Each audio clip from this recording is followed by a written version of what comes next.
Hello, everyone, and welcome back to April's Cozy Corner. Grab your tea, grab your coffee, grab your blanket, and let's get cozy. Today, we're talking about something that so many people experience but don't always talk about openly: dating with social anxiety.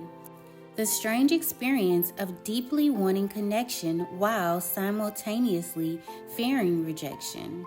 The desire for love and companionship is natural. Most of us want someone who understands us, someone we can laugh with, grow with, and feel safe with.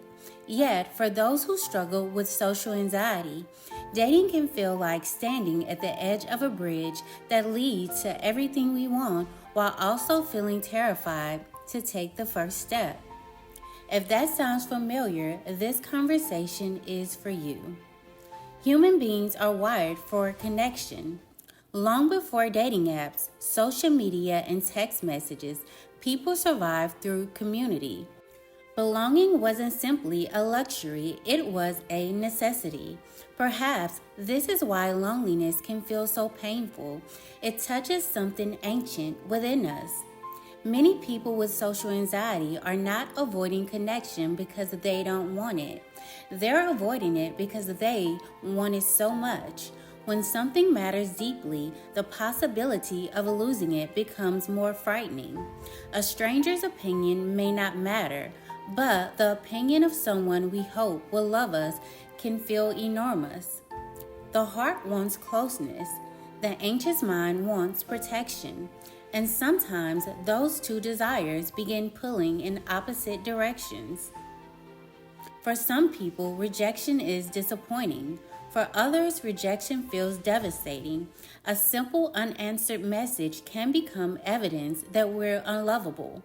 A canceled date can become proof that we'll always be alone. The mind begins filling in the blanks before the story has even unfolded.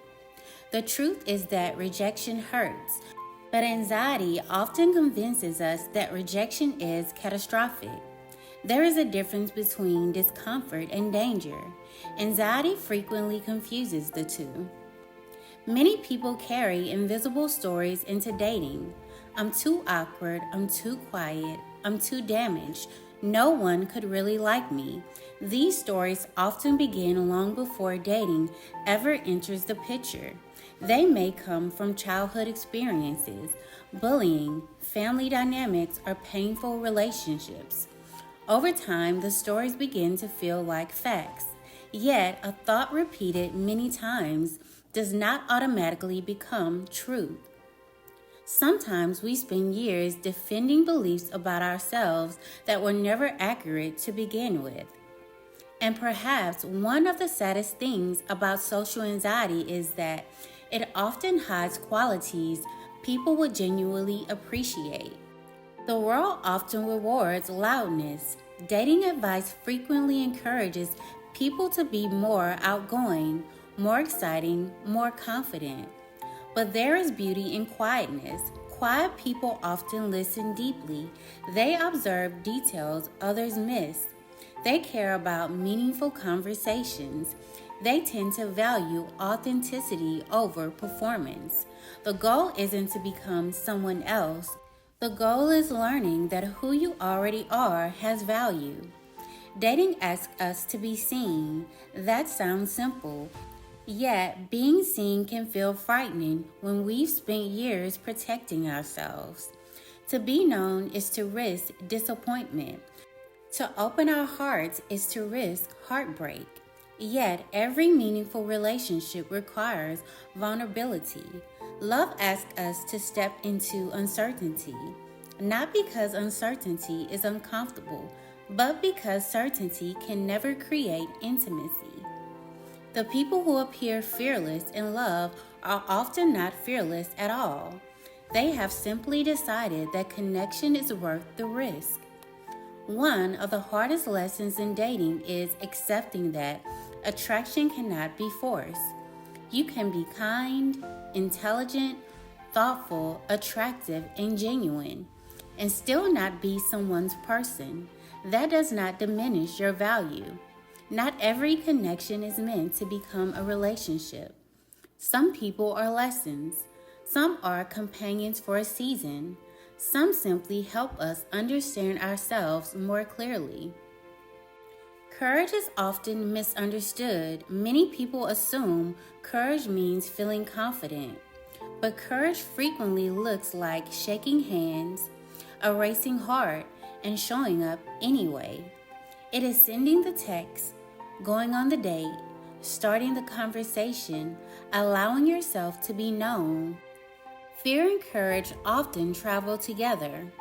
Not every rejection is a judgment. Sometimes two people simply aren't aligned. One wants marriage, one doesn't. One wants children, one doesn't.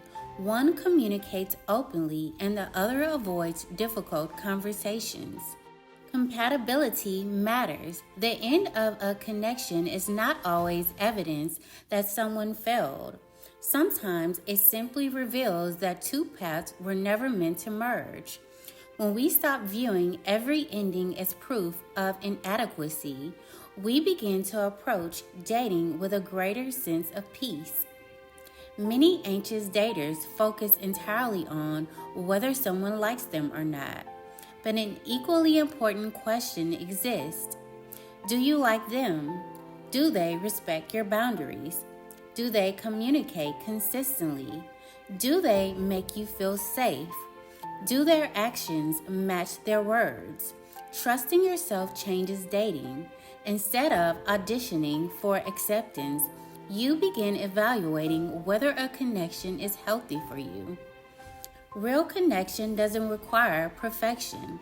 You don't need the perfect body, the perfect conversation, the perfect timing, or the perfect life.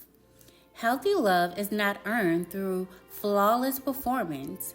It grows through authenticity. The right people are not looking for perfection. They are looking for truth. Past heartbreak can make future love feel dangerous.